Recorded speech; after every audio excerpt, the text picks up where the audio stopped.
Today's Talk About It Tuesday question is, I want to start a business, but I don't know where to start, and I only have $500. Am I being unrealistic, or can it be done? Oh, I like this question. It's a great challenge to be able to do it with $500, but I can say that I've started businesses, successful businesses, with $500 or less. So let's just talk about how business works. So when you're talking about business, it's about supply and demand. So you have to be able to supply something that's in demand for it to be profitable. Two types of businesses. You can provide goods or you can provide services. If you provide goods, that means you have to either create something or acquire it at a lower cost and sell it at a higher cost. That's going to cost you more money, usually than $500, but it's definitely going to cost you more money than providing a service.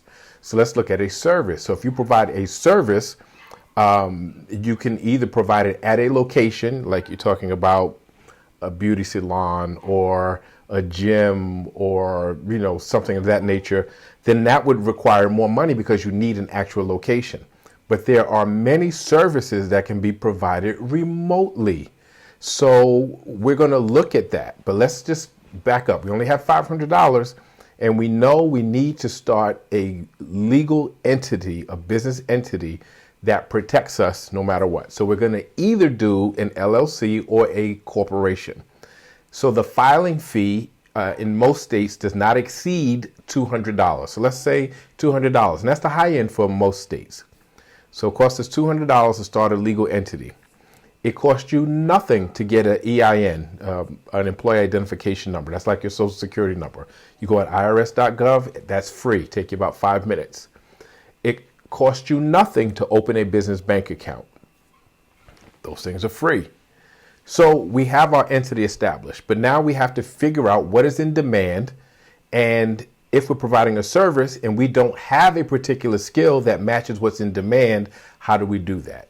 So I think one of the easiest ways is to go on these websites for freelancers, right? So if you look at like Upwork, and it's full of freelancers who are bidding on jobs that are in demand. So I looked up on Upwork what the top 10 jobs that are in demand that people are paying for. What are the top 10? And of the top 10, I chose five that could easily be done remotely that you could outsource to.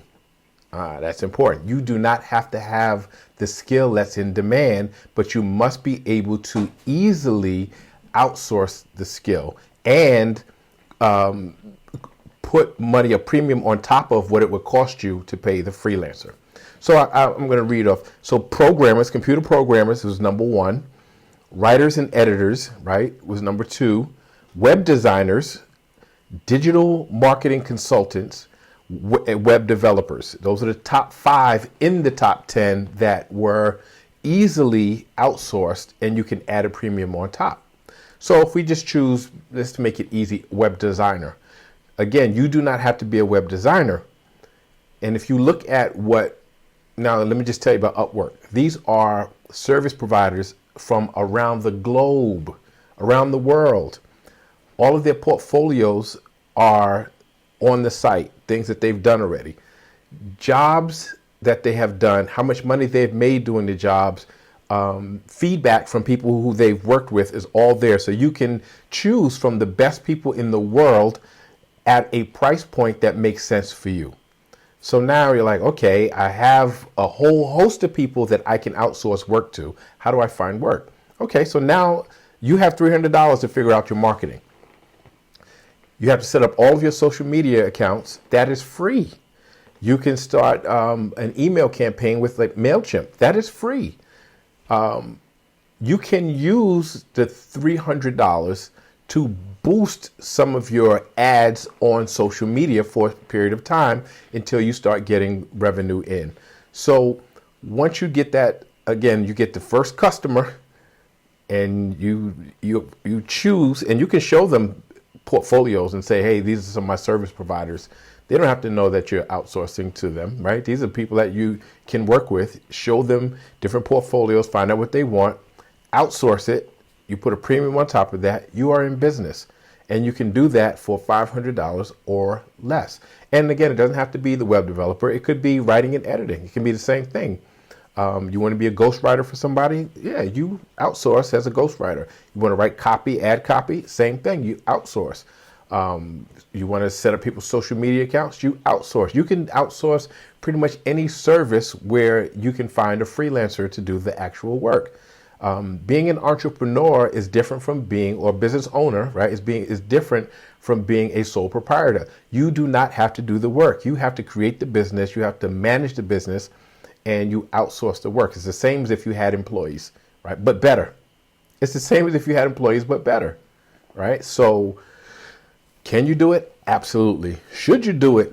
Absolutely. If you're thinking about going into business, this is one of the least risky, least expensive, best ways that you can be profitable business strategies that you can do today. So I'd love to hear your thoughts about it. I'd love to see if you've tried anything like that, or if you've tried a different way to start a business for $500 or less and have been successful. But please like, share, subscribe, and put in the comments what you want me to talk about next too.